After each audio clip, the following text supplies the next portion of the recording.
Olá, ouvinte, espectador do programa Gente que Fala, muito boa tarde, seja bem-vindo. Eu sou o Mauro Friesman, 12:01 agora. Nós estamos no ar na Rádio Trianon, AM 740 de São Paulo, e Rádio Universal, AM 810 de Santos. Você nos vê pelo Instagram e pelo Facebook. Inscreva-se no nosso canal no YouTube, ouça os nossos podcasts disponíveis no blog gentequefala.com.br e interaja com a gente pelo WhatsApp 973350038, 973350038 e também pelas redes sociais, marcando a gente com a hashtag Programa Gente que Fala. Início de semana, nosso primeiro Gente que Fala para a gente fazer as análises dos assuntos que agitaram aí o final de semana, e para tudo isso eu vou apresentar agora nossa primeira convidada, doutora Eliana Passarelli, procuradora de Justiça do Ministério Público de São Paulo. Procuradora Eliana, seja bem-vinda ao programa Gente que Fala mais uma vez. Tudo bem? Tudo bem? Obrigada. Honra estar com vocês. Sim, algum problema com a comunicação da procuradora, mas vamos seguir aqui com as apresentações.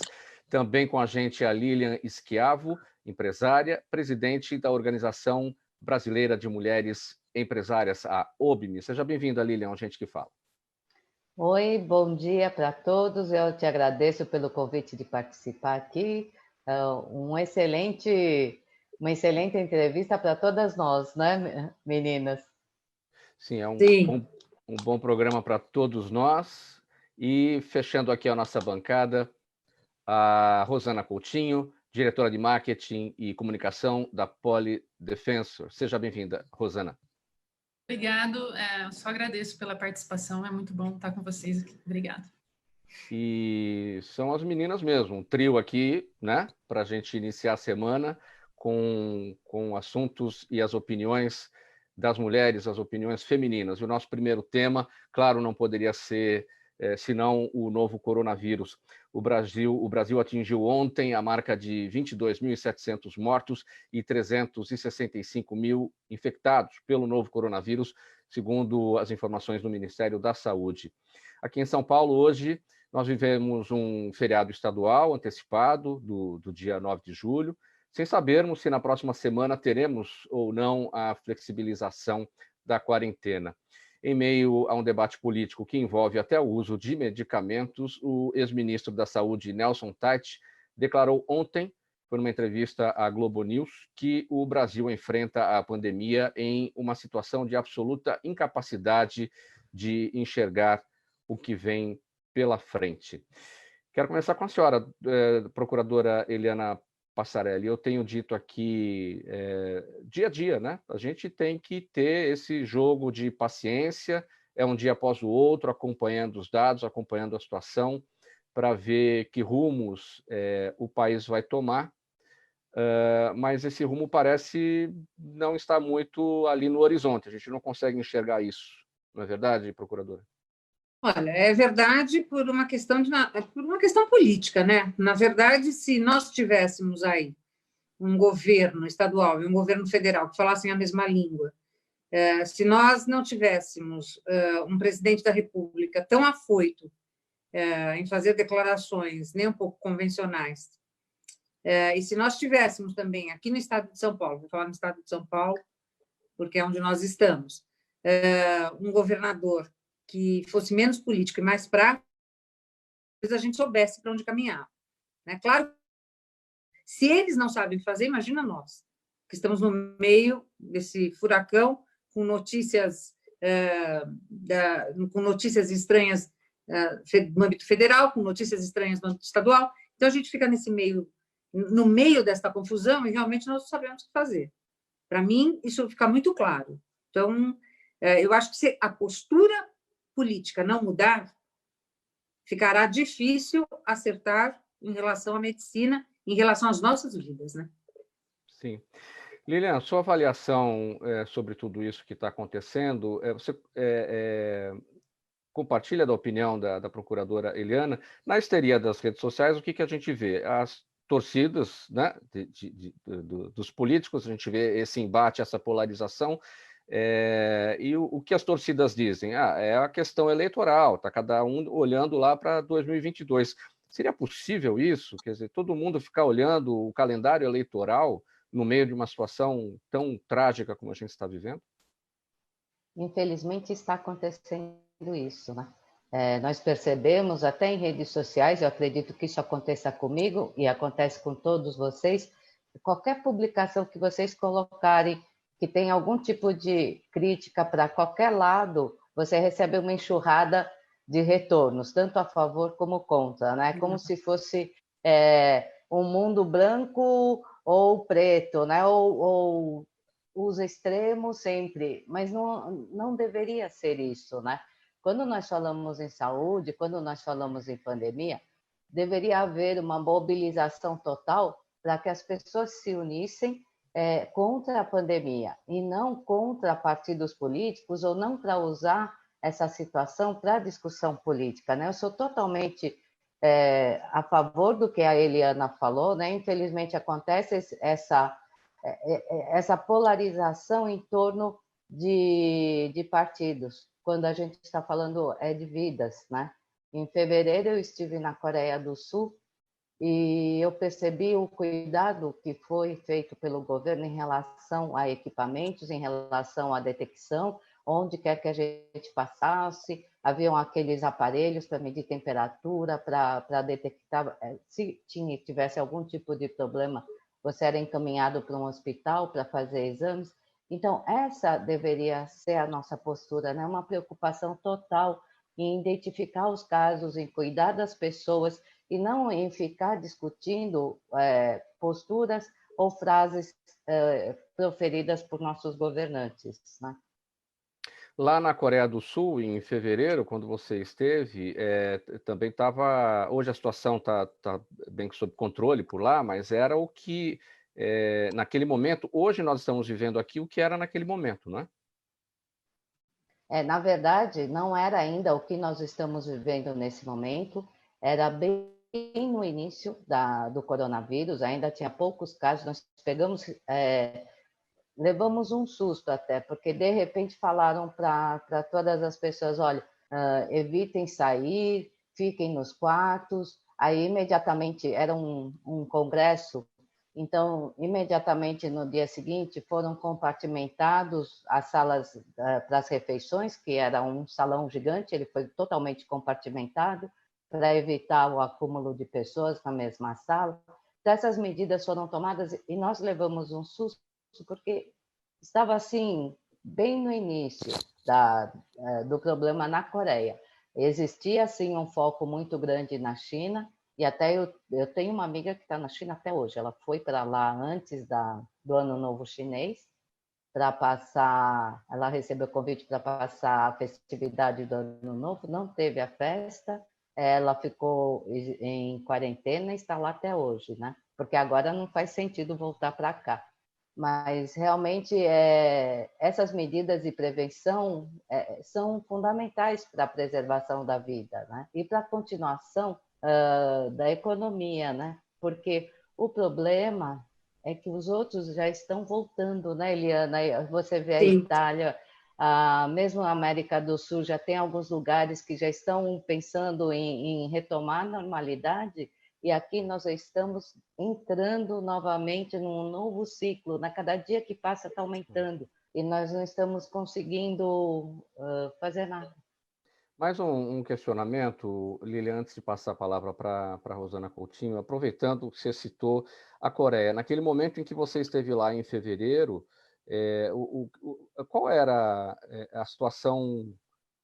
Porque aqui, desde o começo, a gente vê essa dicotomia, ou falsa dicotomia, de saúde e economia, e ninguém consegue achar um ponto de equilíbrio para se preservar as duas situações. Lá também houve esse debate? Então, eu falo que é uma questão de consciência das pessoas, né? Quando detectaram que o coronavírus estava infectando as pessoas dentro da Coreia, não houve, enquanto eu estava lá, não existia proibição de abertura de comércio, muito pelo contrário, O hotel que eu fiquei tinha um shopping subterrâneo e tudo funcionava. Só que um dia antes de vir embora, eu desci para conhecer esse shopping, não tinha ninguém, era assustador. Era praticamente deserto, as lojas abertas, mas ninguém fazendo compra, e os poucos que estavam todos com máscara, e você percebia que realmente só saíam aqueles que precisavam, mas sem que isso fosse uma política de governo. Isso era uma questão de educação, eu acho que de preservação mesmo, que eles aprendem desde pequeno, né? Porque o uso de máscaras no Oriente, quando você tem qualquer doença, como resfriado, gripe, é bem normal, né? Sim. Agora, Rosana, a sua avaliação nesse sentido do que disse o ex-ministro Nelson Tait ontem, nessa entrevista para a Globo News, que o país enfrenta a pandemia nessa situação absoluta de incapacidade de enxergar o que vem pela frente. Por que não conseguimos realmente um plano para a saída disso tudo, Rosana? Felizmente, a atitude do governo ou dos governadores do nosso país, federal, estadual, ela só faz confundir o povo, né? Se for ver, a gente realmente não teve uma parada. Eu falo aqui de Valinhos, posso falar Campinas, Valinhos, Vinhedo, você sair às ruas, hoje está um pouco menos, mas ontem, os outros dias estava normal. Tinha algumas pessoas sem máscara, ainda não conscientes do que realmente, né, o problema todo que a gente está vivendo.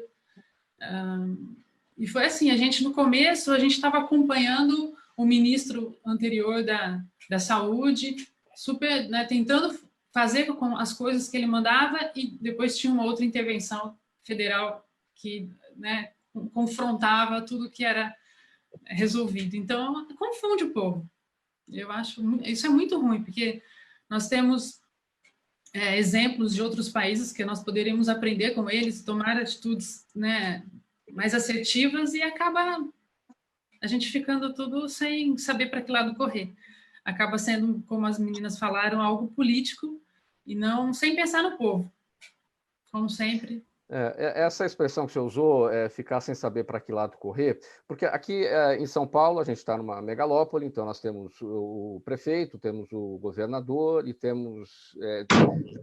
Estamos olhando para 3 pontos: para o prefeito, para o governador e para o presidente Bolsonaro. Aí em Valinhos é uma cidade menor e muito próxima de muitas outras. Então, assim, Campinas, Valinhos, Sumaré, enfim. Tudo muito junto. Então, tem muito mais atores políticos que vocês estão observando. A confusão fica maior ainda quando vocês olham para tantos prefeitos, para tantas autoridades que estão mais perto da população. Porque entra no âmbito político. Um é a favor do presidente, o outro é a favor do governador. E aqui em Valinhos, a posição do prefeito é realmente de isolamento. Aqui em Vinhedo, eles falam bastante sobre isso. Campinas tem alguns pontos, né? Tanto que deveria ser feriado por outros dias, mas eles deixaram só hoje. Agora, eu acho que mais esse problema político, de ficar cada um querendo determinar de uma maneira para seguir o seu partido, a sua posição política. E ainda uma última pergunta aqui nesse tópico. O feriado hoje é em todo o estado de São Paulo. Aqui na cidade de São Paulo foi quarta, quinta, aí na sexta foi um ponto facultativo. Aí é só hoje, porque é um feriado estadual. Qual que é a situação? Você consegue saber? Claro, não foi para a rua, você está dentro de casa, mas você consegue saber como é que está a movimentação?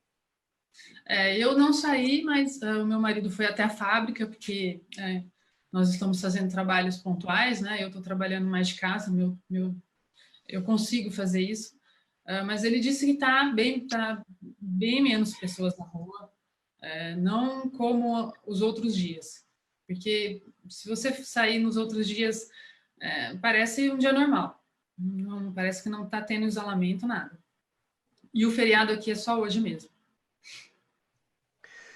Muito bem, vamos agora em frente com outro tópico aqui nesta edição do programa Gente que Fala. Você nos acompanha pela Rádio Trianon AM 740 de São Paulo e também pela Rádio Universal AM 810 de Santos. Nas redes sociais, no Instagram e no Facebook, interaja com a gente. O WhatsApp é o 973350038 e marque a gente nas redes sociais com a hashtag Programa Gente que Fala. Olha, gente, em entrevista ao Fantástico, na TV Globo, ontem, o ex-ministro da Justiça, Sérgio Moro, disse que o governo Bolsonaro se valeu da sua imagem de ex-juiz da Lava Jato para transparecer compromisso com o combate à corrupção. Mas não atuou nesse sentido. Para Moro, a agenda anticorrupção foi continuamente esvaziada com medidas como a transferência do COAF, a falta de apoio ao pacote anticrime e da prisão após condenação em segunda instância. Procuradora Eliana Passarelli, como operadora do direito, o que te parece essa declaração do ex-ministro Moro em relação ao que ele identificou como falta de compromisso com o combate à corrupção?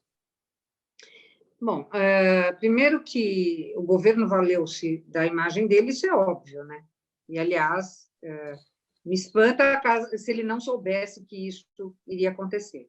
Então, para mim, é muito claro que se utilizaram realmente da imagem dele, que é uma imagem forte, a veiculação antecipada da participação dele na política.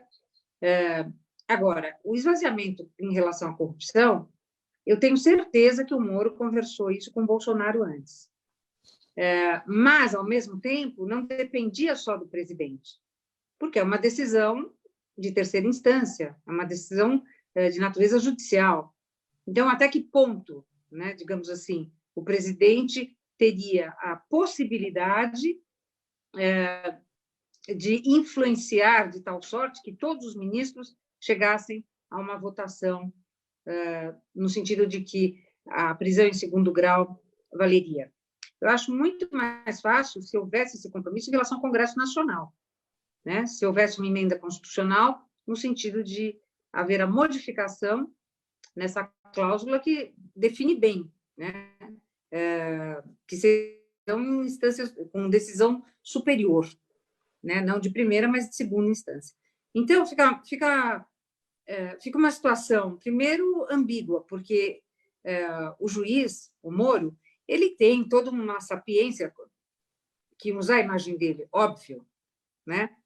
Posteriormente, atribuir uma decisão de natureza judicial ao executivo fica difícil. Com isso, eu também não quero dizer que eu estou passando a mão na cabeça do Bolsonaro, em hipótese alguma. Acho, sim, que a decisão dele foi muito correta em sair, eu só não concordo com a forma. Mas eu acho que foi precisa, né? Se ele não se adaptou a essa forma executiva, e essa forma executiva de maneira bruta, falemos assim, porque foi mesmo de uma maneira muito bruta, a forma como o Moro foi tratado, então eu acho que tinha mais que sair mesmo. Só não concordo com a forma. A forma como ele saiu, enfim, foi acusando o presidente Bolsonaro de suposta interferência na Polícia Federal, mas ele deixou claro ontem, nessa entrevista ao Fantástico, que essa foi a gota d'água. Outras coisas foram acontecendo ao longo do caminho, por exemplo, o esvaziamento da agenda anticorrupção, que foi a bandeira do presidente Bolsonaro durante a campanha. Você acha que ele deveria ter saído antes, então, a gota d'água foi realmente, segundo ele, a suposta interferência do presidente? É difícil falar em data, né, ter saído antes, porque a gente não tem essa noção de bastidores, né? Nós temos agora o que ele tem dito, não a noção de bastidores. Agora, a gente não pode esquecer que o Moro, ele vem do judiciário. As decisões do executivo são completamente diferentes das decisões monogâmicas dele, digamos assim, em termos de judiciário. Lá ele era o juiz, ele decidia, ponto final. Quando você vai para o executivo, você tem um chefe a quem você tem que dar satisfação, querendo ou não. E você não é totalmente livre para fazer aquilo que você acha melhor e de mais convincente. Então, para mim, o que fica é assim, saiu sim, saiu num bom momento, no momento em que nós não podemos permitir né, que haja uma interferência dessa natureza num trabalho de técnico, que é a Polícia Federal, tem que deixar andar, né, mesmo que se corte na própria carne, mas ele saiu como juiz, né? Infelizmente, ele não saiu como um mandatário no executivo, simplesmente pedir demissão e ir embora. Ele resolveu falar, e aí, quando fala, cria-se novamente um problema de natureza política, e eu acredito que um problema muito sério de natureza política, onde, mais uma vez, existe uma cisão, né, na política, no momento que não poderia haver cisão nenhuma. Lilian, o que é que chega para a sociedade nesse aspecto que o ex-ministro Moro destacou ontem na entrevista dele, de que houve um esvaziamento da agenda anticorrupção, sendo que esse foi o ponto principal da campanha do presidente Bolsonaro? Fica difícil responder qualquer pergunta desse tipo depois da explanação da Eliana, né? Porque realmente, em termos de judiciário, de poderes, né? Quando a gente fala em judiciário, em executivo, a partir do momento que ele aceitou o cargo de ministro, né? Eu sempre acreditei, né, na inteligência, na capacidade dele, discernimento. Então, a partir do momento que você aceita um cargo, você se sujeita, né, às condições daquele cargo. E o problema, você pode entrar e sair, todo mundo tem livre-arbítrio, pode fazer o que quiser. A única questão que ficou é que realmente cria-se mais um problema gigantesco, né?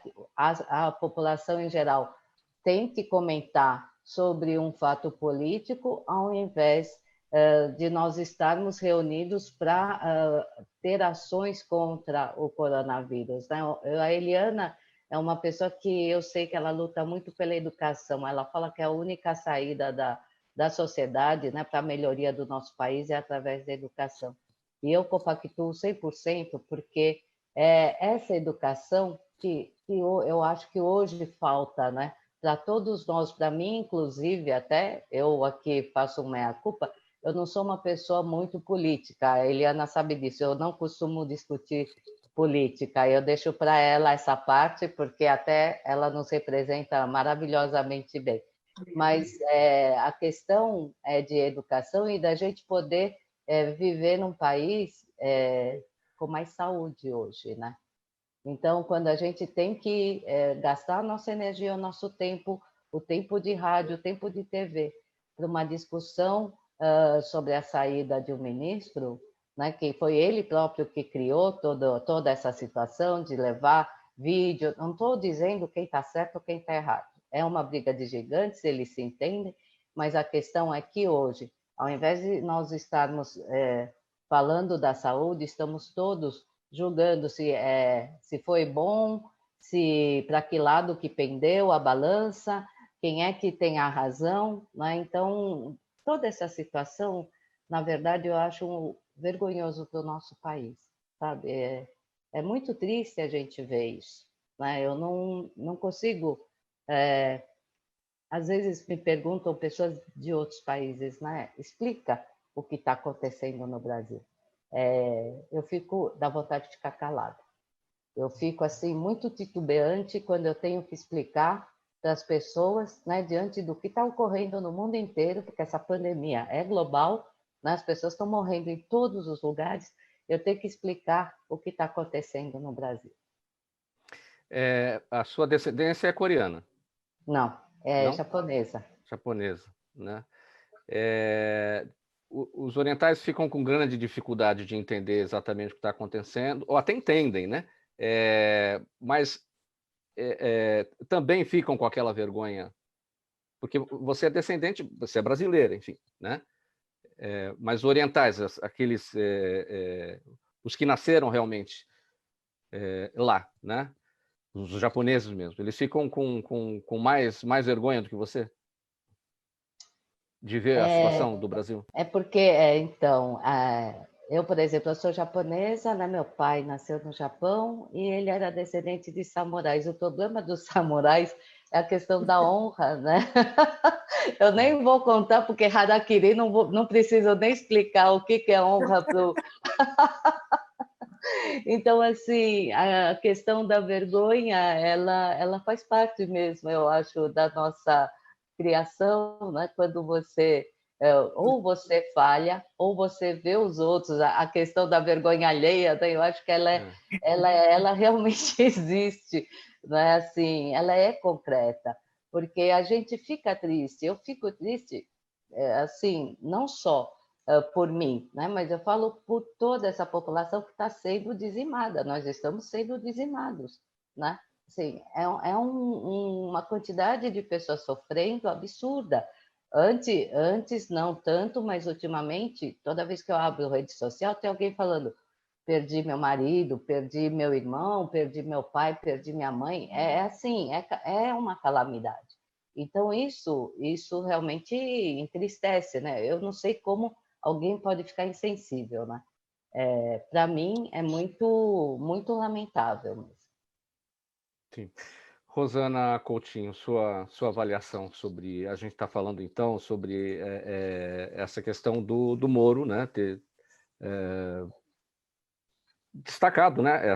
A questão da gota d'água para ele foi a suposta interferência do presidente Bolsonaro na Polícia Federal. Mas, diz ele, teria sido essa gota d'água. Coisas aconteceram antes que, nas palavras dele, ele ficou incomodado. Ele estava incomodado, inclusive, naquela reunião. Enfim, e aí ele acabou tomando a decisão. Mas muitas coisas vieram na esteira do que ele chamou de esvaziamento da agenda anticorrupção. A minha opinião vai como eleitora apartidária, por favor. Realmente, a gente, relembrando o trabalho em cima da imagem do Moro, para o Bolsonaro foi muito grande. Eu sou uma pessoa que eu gosto muito do Sérgio Moro, do profissional Sérgio Moro, né? Acompanho muito ele, sempre acompanhei, e realmente a gente percebeu que ele foi perdendo espaço. Teve uma hora que a gente via que ele estava muito quieto e que então ele precisou reposicionar ali o papel dele, mas era notável que teria uma hora que ele não ia aguentar. E agora a gente percebe que nas redes sociais, quando o Moro saiu, o pessoal que voltou para o Bolsonaro falava: mas a gente não voltou para ministro. Sim, mas a gente voltou para um ministério técnico, né? Então, isso ficou ruim, porque o ministro vai tira o Ministério da Saúde, cai, porque não concorda com ele. O Moro cai porque vai perder todos os ministros técnicos que ele colocou lá. Para a gente poder acreditar no governo dele, está perdendo tudo isso. E quando a gente fala de corrupção, a gente está vendo corrupção hoje na pandemia, na compra dos respiradores, na parte das coisas que precisam de máscara, sei lá o quê, muito mais os respiradores está aparecendo. Então, a corrupção aí é muito problemática, né? Que a Lilian estava falando da cultura do povo dela. O meu marido é leitor voraz e ele leu tudo sobre Musashi. E essa parte mesmo de honra, a gente fica... É triste, né, para o nosso país, que a gente vê como é tratado essas coisas aqui. Mas a gente tem que acreditar, né? Procuradora Eliana, como é que chegou até você essa questão, quando você assistiu ao vídeo, de perceber a falta do espaço para o contraditório naquela reunião? Sim, você tem um chefe que está fazendo as determinações, ele quer que seja X, Y, Z, ele tem lá as diretrizes dele, mas o que parece todos subjugados, né? Aquela questão de obediência mesmo, e sem espaço para poder contrapor e poder fazer o diálogo e chegar a uma decisão de senso comum, né? O que te pareceu essa falta do espaço para o contraditório? Bom, é bem a figura dele, né? É bem a figura do Bolsonaro.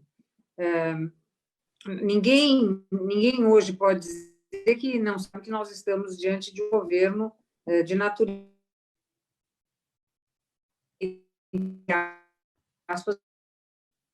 militar. Para mim é característica o seguinte: eu votei no Bolsonaro. Eu não votei na falta, primeiro, de educação dele, isso para mim é primordial, no tratamento com ministros, né? Isso também é primordial, ao mesmo tempo que ele precisa, e eu acho que talvez ele aprenda agora, um pouquinho mais com experiência, ouvir mais os técnicos que ele tem, né, do que os políticos que ele tem. Então, o que vem para mim? Ele só está...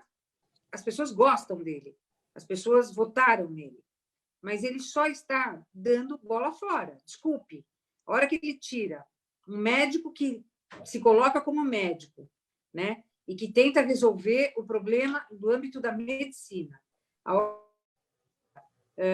uma pessoa técnica, porque o que ele tinha no Moro era uma pessoa técnica, e resolve, ao seu livre-arbítrio, dizer como é que funcionará a Polícia Federal.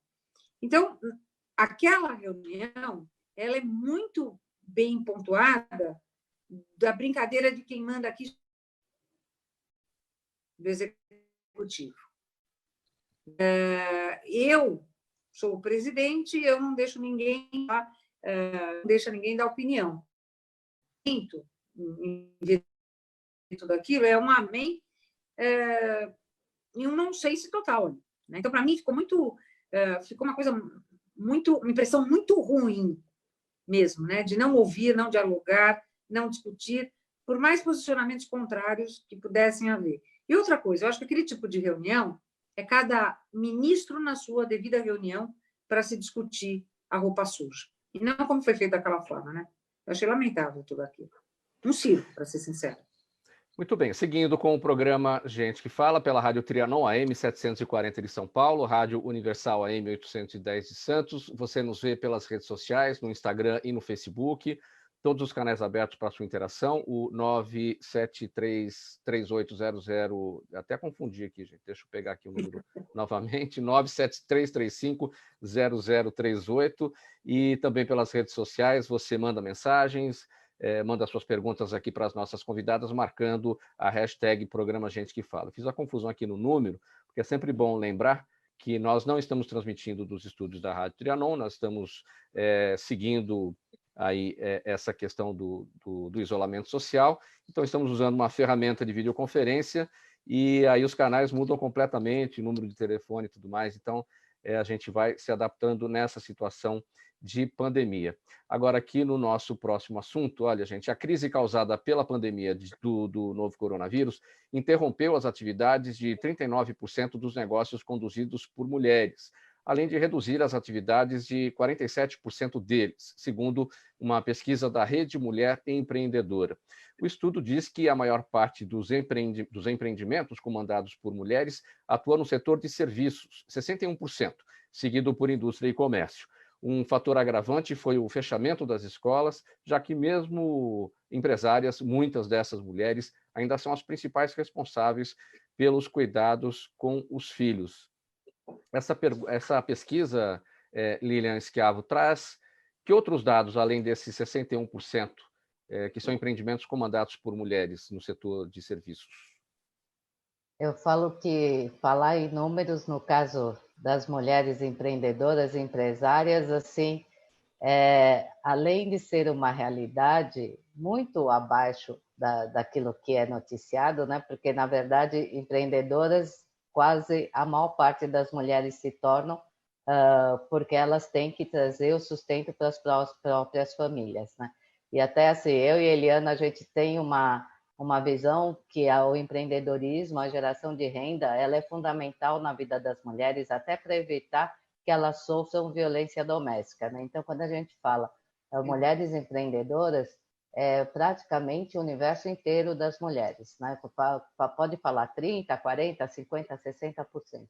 O que está ocorrendo hoje em dia é muito triste, porque as portas tiveram que ficar fechadas, as mulheres foram para as casas, né? Então, existe essa problemática das crianças estarem também dentro de casa, o que dificulta, por exemplo, executivas que trabalham em home office, porque não é brincadeira você fazer refeição, cuidar da criança, responder e-mail e fazer reuniões presenciais, assim, presenciais não, digitais, né?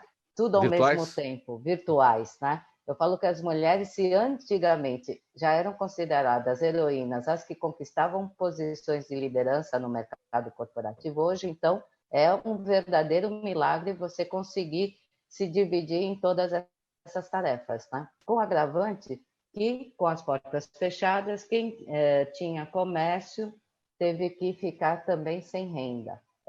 A OBME, por exemplo, nós criamos um grupo informal por WhatsApp, a partir do pedido de uma mulher que tinha aberto uma confecção, ela fabrica as roupas dela, e ela chegou para mim e falou: Nília, acabei de investir tudo que eu tinha, abri minha loja interior de São Paulo, porta fechada, e agora o que eu faço com tudo isso? Abri um grupo, chamei todas as mulheres e eu falei assim, tem algumas frases que eu ouço e que elas acabam norteando a minha vida.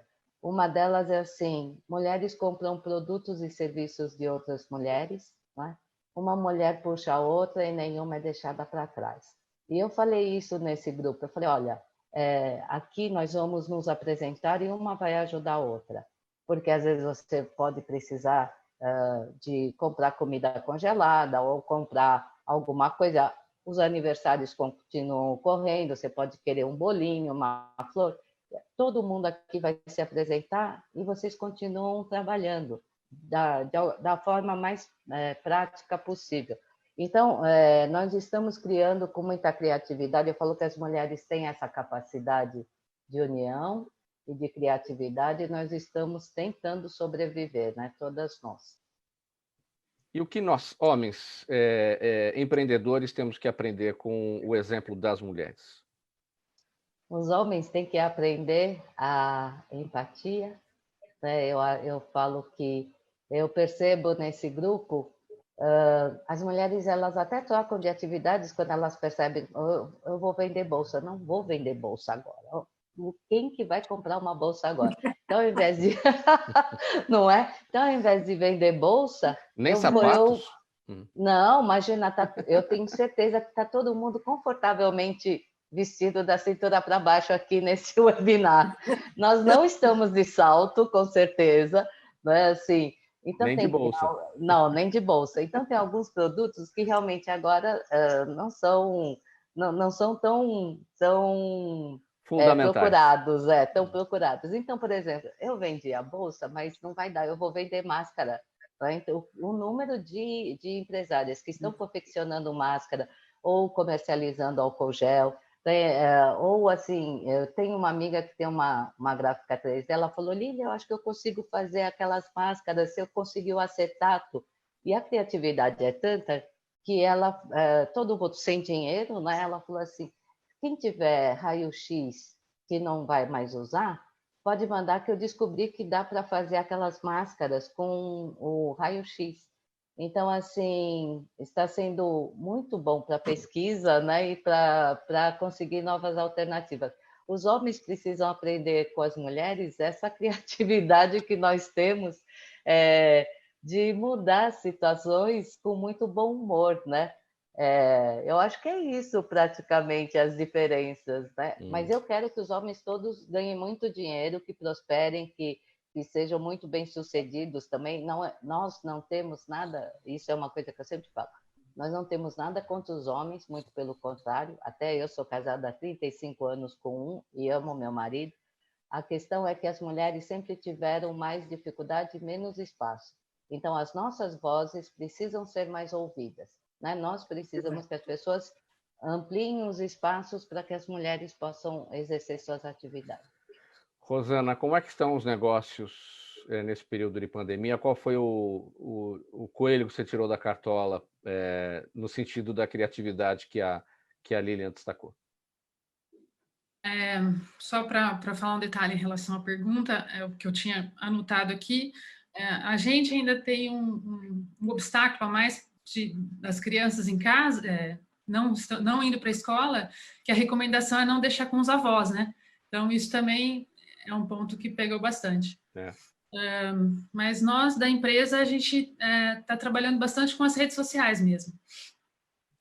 Trabalho grande em relação a isso, as lives, trabalhando com a nossa com a nossa distribuidora, que a gente tem uma distribuidora para a linha civil, com a nossa equipe comercial. Então, é voltar mesmo para a empresa e tentar parcerias para você conseguir. As lives são legais por causa disso, né? Você faz parceria com os profissionais, um comodante de São Paulo, a própria distribuidora, aí você consegue falar sobre o seu produto até mais assertivamente, pontualmente, com pessoas que trabalham, profissionais da área.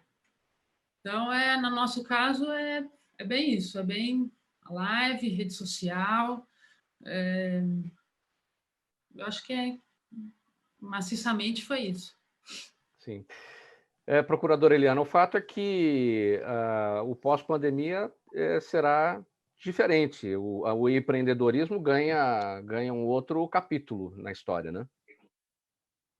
Sem dúvida. Eu acho que, nesse momento, fica claro que as pessoas estão se reinventando, né? E as fórmulas e formas para se trabalhar ou para se conectarem, né? Fica completamente diferente. Isso, para mim, é muito claro. Então, nesse momento, o que sobrou, né? Sobrou uma coisa boa, que eu acho que todo mundo se modernizou, entre aspas, né? Está mais apto a lidar de longe com as coisas, se conformar de longe, mas também resolvê-las. E, por outro lado, também fica a infelicidade, digamos assim, né, de muitas coisas fechando, muitos comércios fechando, muitos restaurantes fechando, muitas coisas que que não podem se adequar e não tem como vingarem nesse momento. Então, para mim, fica assim, uma ambiguidade. De um lado, nós vamos aprender algumas coisas que nós não fazíamos, que tudo era presencial, e que nesse momento a gente está que a gente consegue fazer da forma digital, mas de outro lado, e não voltarão por falta de público, né? Mas com a necessidade presencial. Isso me incomoda um pouco, me incomoda muito, na verdade, não é pouco não, porque eu não sei como é que será daqui a 3 meses a vida de todo mundo. Olha, muito bem, vamos para mais um tema aqui no programa Gente que Fala. A cena é muito comum no cinema. A mulher ameaçada abre a bolsa e rapidamente usa o spray contra o agressor e consegue fugir, uma ação que pode se repetir na vida real e salvar vidas. Os fabricantes do produto afirmam que houve um grande aumento em suas vendas durante a quarentena, período em que os casais têm ficado juntos o tempo todo e o número de agressões às mulheres cresceu 30%, segundo o Ministério Público de São Paulo. Rosana Coutinho, é triste esse cenário e o que as mulheres hoje têm à disposição como defesa pessoal? Sim, primeiro é que é cena de filme mesmo, porque o ideal é o spray não esteja na bolsa, né? Porque a hora que a gente precisar, a gente vai abrir a bolsa e não vai achar nada. Mas, realmente, em São Paulo, eu vi um dado que teve um aumento de 44,9%, né, durante a pandemia. Então, é um desafio mesmo. A gente trabalha intensamente junto aos órgãos responsáveis pelos projetos e leis contra a violência contra a mulher, tipo Lei Maria da Penha, tem um em Brasília muito bacana, Meta a Colher, esse também bem conhecido mundialmente, o Me Too, porque falam muito em denúncia, ou mesmo na Lei Maria da Penha fala sobre a ordem judicial, tudo bem, mas qual é o respaldo que a mulher tem após uma denúncia, após essa lei? Você precisa informar, você precisa ter um trabalho intenso sobre isso, como usar essa ferramenta, o que é o spray, é uma ferramenta para a defesa pessoal. O Brasil não é um país para essa cultura de defesa pessoal. Eu, quando mais nova, minha mãe falava, não, você entrega tudo, né? Você não podia se defender. E existe uma lei que você pode se defender, que você tem uma lei que você deve se defender. Então, você não vai usar algo contra a lei. Você vai estar dentro da lei. E então essa parte de você conscientizar a pessoa, de você ensinar o que é uma defesa pessoal, o que é a cultura da defesa pessoal, quais são as ferramentas que você pode usar. Pode ser algo útil na mulher, por exemplo. Você não pode se aproximar, né? O marido não pode se aproximar da mulher. Tá, mas e aí? A gente sabe que isso não acontece. Claro. E, então, o que a mulher tem para se defender? Como é trabalhado essa parte? O que ela vai fazer?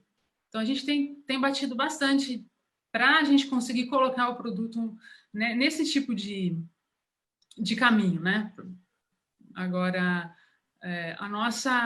nós trabalhamos a parte civil de vendas, a gente tem um distribuidor exclusivo, que é a Náutica Lazer, e eles disseram que a parte de e-commerce tá normal, tá vendendo bastante, tá bombando mesmo, e está sendo feito um trabalho com as lojas, que agora todas as lojas estão fechadas, que é Agora, como é que se dá essa aplicação prática desse spray de defesa pessoal? Porque uma coisa é uma situação de violência na rua, um assalto, uma tentativa de assalto. Outra coisa é uma agressão por uma questão de violência doméstica. São situações completamente diferentes. Como é que se aplica em cada caso?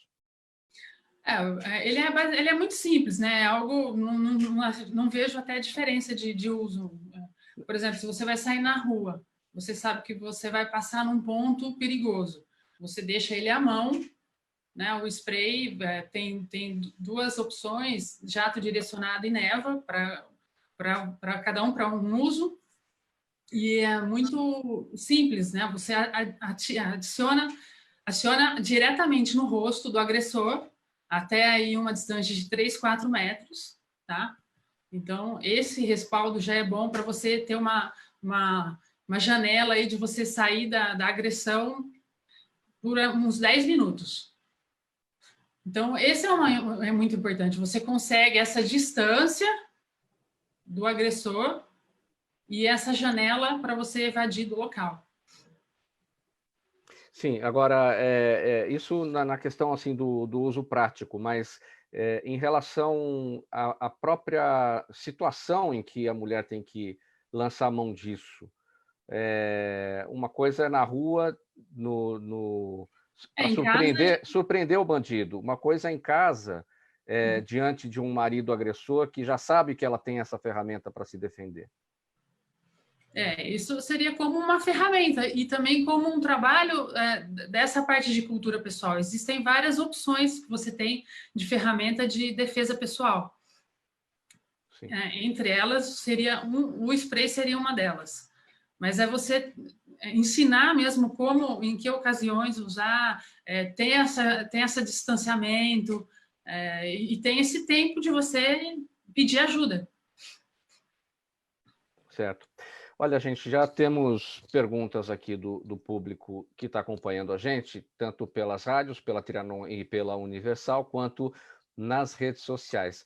A Graziela Matos, pelo Instagram, te pergunta, Lilian, existe um mito de que as mulheres competem ainda mais entre si mesmas no trabalho, afirma ela, né?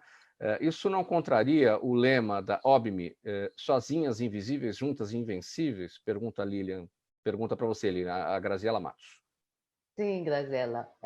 Além de falar sozinhas invisíveis, juntas invencíveis, a gente fala sobre sororidade, né? Sororidade é aquela palavra que vem do latim, né? Soror, irmãs, onde nós vemos as mulheres como irmãs.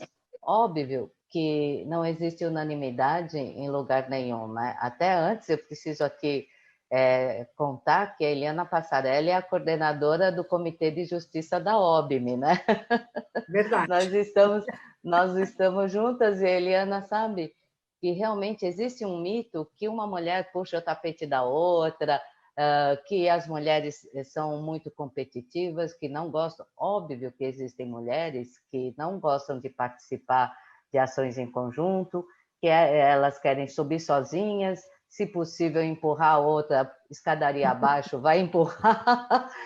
É óbvio que nós temos, como em todas as classes, nós temos pessoas boas e pessoas ruins. E quando a gente fala de mulheres, não é diferente, né? Existem algumas mulheres que realmente são extremamente competitivas e que não querem ajudar umas às outras. Agora, quando a gente fala em organizações, né? Nós, por exemplo, nós somos uma ONG, uma organização não governamental, e temos no grupo mulheres que, por natureza, já são associativas, né? Então, quando você tem um grupo de mulheres que elas entendem que é realmente na união que a gente consegue conquistar mais espaço e consegue realizar ações, né, todas juntas, funciona. Então, eu acredito muito no lema da OBME, eu acredito muito nas mulheres que fazem parte da OBME, e nós recebemos, sim, essas mulheres, elas são capazes de realizar ações, né, Eliana? De solidariedade, e de quando for necessário arregaçar a manga, vamos todas juntas, isso acontece efetivamente dentro da OBME. Isso é Procuradora.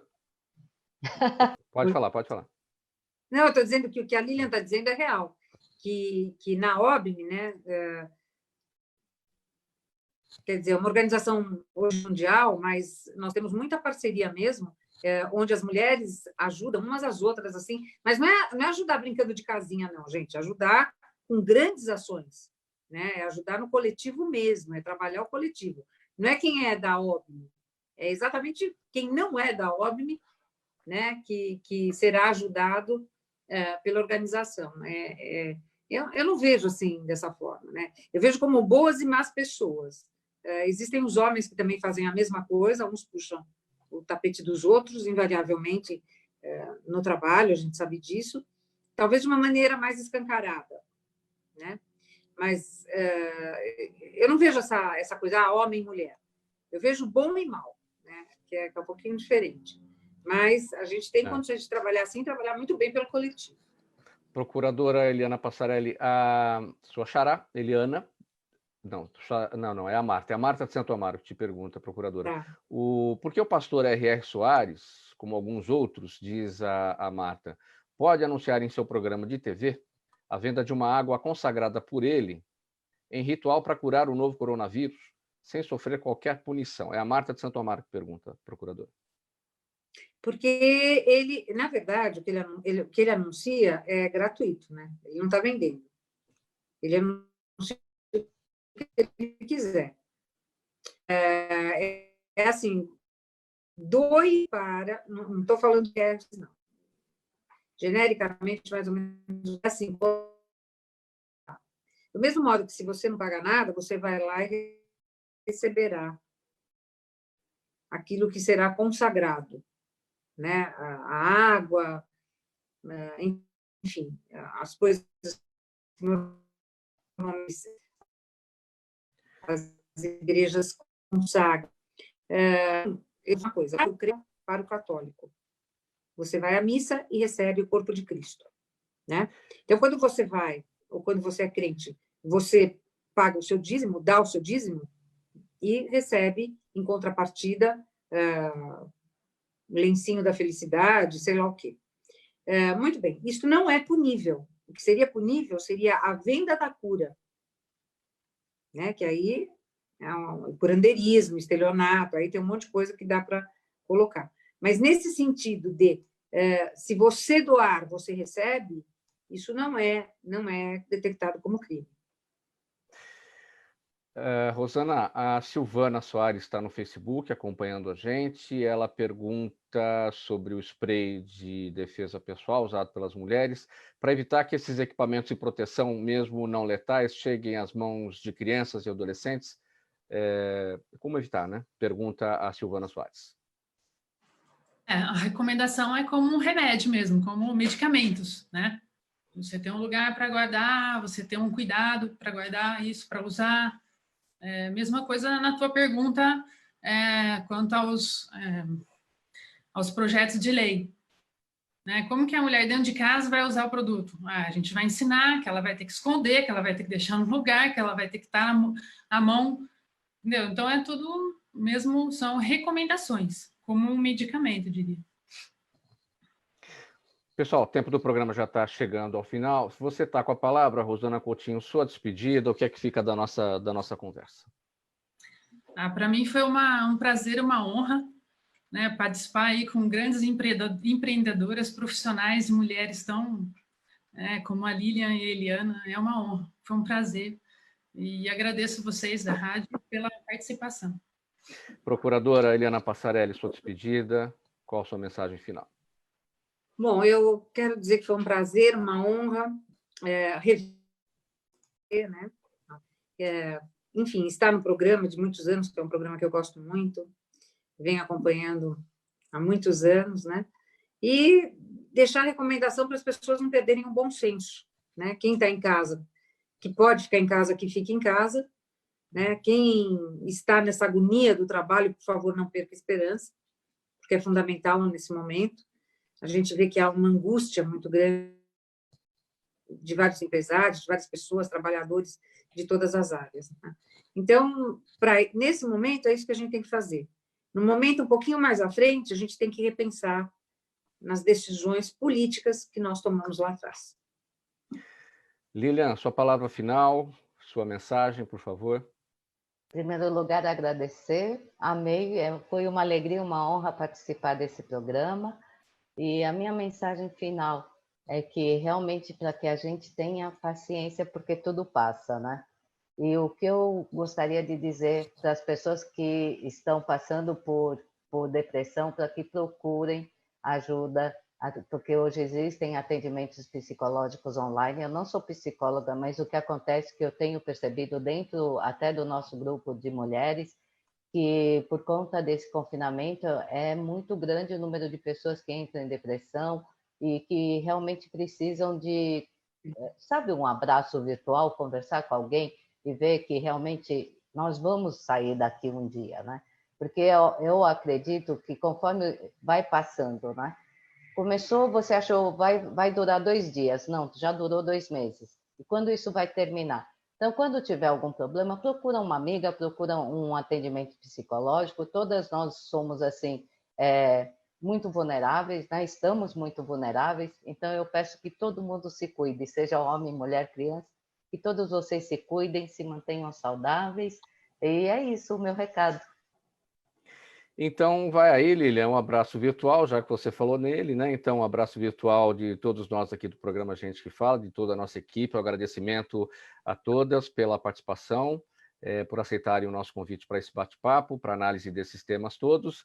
Na mesa de som com a gente hoje, o Sérgio Souza, ele também é o gerente técnico da Rádio Trianon. Apresentação minha, Mauro Friesman, pauta e redação Pedro Schiavon, a diretora de produção é a Zenilda Salvato, o Ricardo Godoy, jornalista aqui no apoio da nossa sala de videoconferência, a direção-geral do programa do jornalista Fausto Camunha, e do outro lado do programa Gente que Fala, você, ouvinte também e espectador, que é a razão da nossa presença aqui todos os dias. Muito obrigado pela audiência, tchau e até amanhã.